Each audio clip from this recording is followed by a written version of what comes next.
Hey, what's up, tribe? So we want to make a quick video for y'all. All right, we often get a lot of questions, especially in the 6-week challenge, concerning macros, calories. Can I replace my protein with my fats or my carbs with my proteins and so forth? So we want to kind of go ahead and break down what exactly macros are, what calories are, and how we utilize them, especially when it comes to weight loss. Right, so a calorie isn't necessarily a calorie, right? Energy balance plays a huge role when it comes to weight loss. There's this saying, right? All calories are created equal, or all calories being equal. Well, that's not necessarily true, right? There's a difference in how various macros and different foods affect weight loss, right? Foods have a thermic effect, right? Protein has a much higher thermic effect than carbs and fats do, right? So on a calorie for calorie basis, protein will cause less weight gain compared to carbs and fats, right? So your other macros. So another thing is protein can be directly used for building lean tissue, lean muscle mass, right?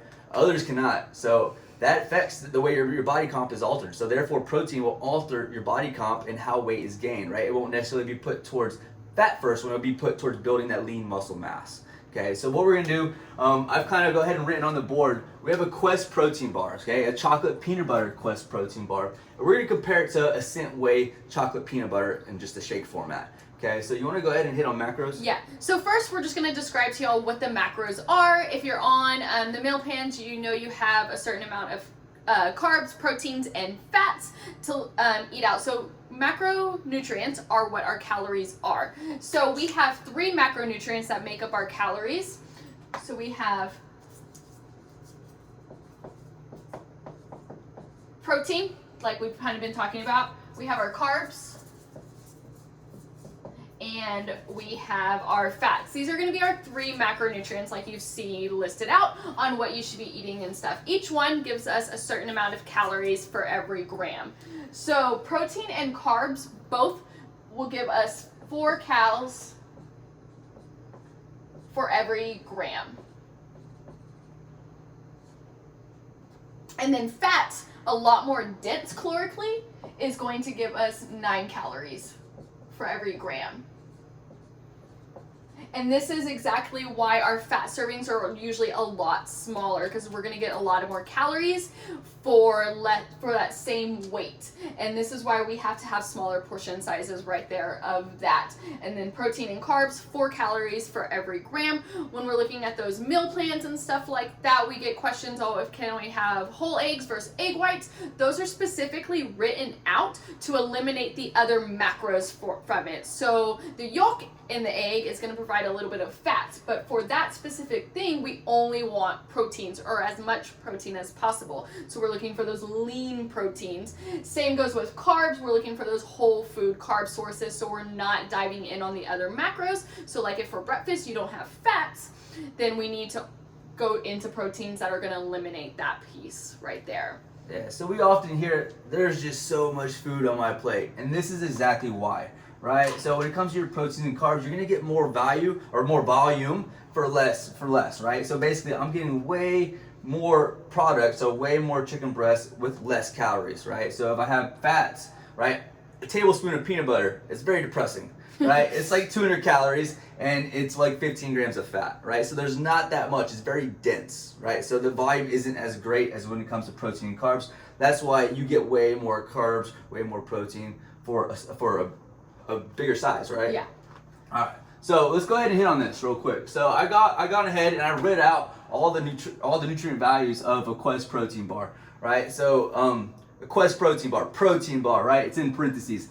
I personally call them glorified candy bars for this specific reason right here. You want to go ahead and break it down? Yeah, so a Quest protein bar, like you kind of mentioned, it's going to give us 210 calories. So then we go into the macros. Where are those calories coming from? Those calories are coming from 10 grams of fat, which is 90 calories, 22 grams of carbs, which is going to be 88 calories, and then only 20 grams of protein. So instantly, carbs is going to be the biggest piece here in grams. So right off the bat, I wouldn't call it a protein bar from that. But then when we add it up, so carbs and fat are providing us 178 of those calories, being 85%. So obviously that's above 50%. So the bulk of this protein bar is coming from carbs and fat. And we're only getting 15% of those calories from protein. So what you're saying is this is a fat bar, not Basically. a protein bar. All right, that's marketing for you, right there. Yeah. Right, advertisement. So I wouldn't consider these protein bars. Let's just go ahead and call them what they are. They're fat bars, right? Essentially. And then we have our Ascent Whey chocolate peanut butter protein that we have right here at the front. So we went ahead and evened out the calories for y'all. So 1 and 5/8 of a serving, so a little bit more than a serving is almost 2 servings. Yeah, almost 2 right there is going to be 211 calories. So we have the same calorie breakdown, so you can really understand this. Fats from those 211 calories, we're only having 21.6 calories, which is 2.4 grams of fat. So a really lean source of protein here. Carbs, 8.1 grams, which equals 32 calories. Not that bad at all, especially comparing over there where we had 22 grams of carbs and 40.6 grams of protein in our whey protein shake. So this actually can use the name protein in it. Yeah. So over here, 75% of our total calories are going to come from that protein source that we're using the product for. And then 25% is coming from fats and carbs. And this is what we're looking at a lot when we're getting questions about other proteins and stuff. You can find a lot of proteins with way more carbs than this, and that's not what we want from a protein source. Yeah, so as a coach, whenever I get questions from athletes or from clients asking, hey, can I use this protein? So what I always look for is the fats, the carbs, and the protein, right? So with the protein, I'm looking for something greater than 23 grams, okay? So I want to actually be a protein source, so have a good amount of lean protein in there. All right, with that being said, the fats, I want the fats to be less than 3 grams, okay? So if you notice, like right here for ours, there's about 1.5 grams in a serving, right, when it comes to Ascent. The carbs, I'm looking for less than 5 grams, right? So this is how I'm gonna ensure that this protein source is an actual lean protein source, right? I don't wanna get more calories or more energy from our fats and our carbs when I'm utilizing this product to put on lean mass, right? To alter body comp in a positive way, not a negative way, right? For health. Right, so that's essentially what we're looking for as coaches.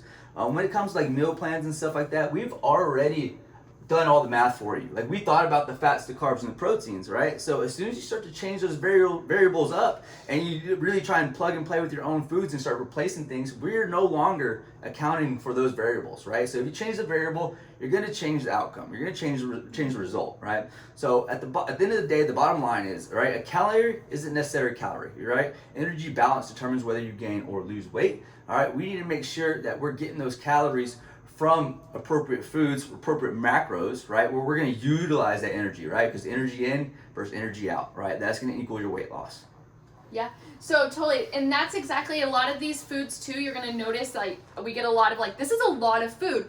Well, yeah, because we're going down into those nutrient dense sources versus our calorie dense sources. So a lean chicken breast is going to be nutrient dense. We're going to get vitamin B's from that and all different other kind of vitamins versus like a cheeseburger where we're getting a lot of fats and like basically no nutrients. That's calorie dense.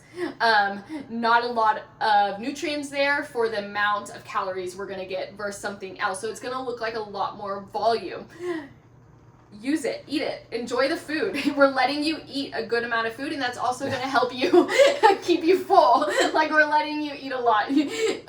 That's one thing. Like, people aren't complaining about not having enough food. They're like, I can't eat all this. Once you start getting in those workouts and stuff, you're going to be very thankful when you have that food and going back from it. So always kind of thinking about that and remembering that those calories are equal there for something. It's written out. We did the math for you to make sure you're getting those lean, full, whole food products from each of those. All right, so just remember, you change the variable, change the result, right? If you have any comments, definitely leave us a comment below. We'll be sure to reply. We'll try not to go too scientific on you and keep it as simple as possible. But at the end of the day, calorie is a necessary calorie. Energy balance is important. Eat real food, right? Eat good, healthy proteins, carbs, and fats. All right, y'all have a good day.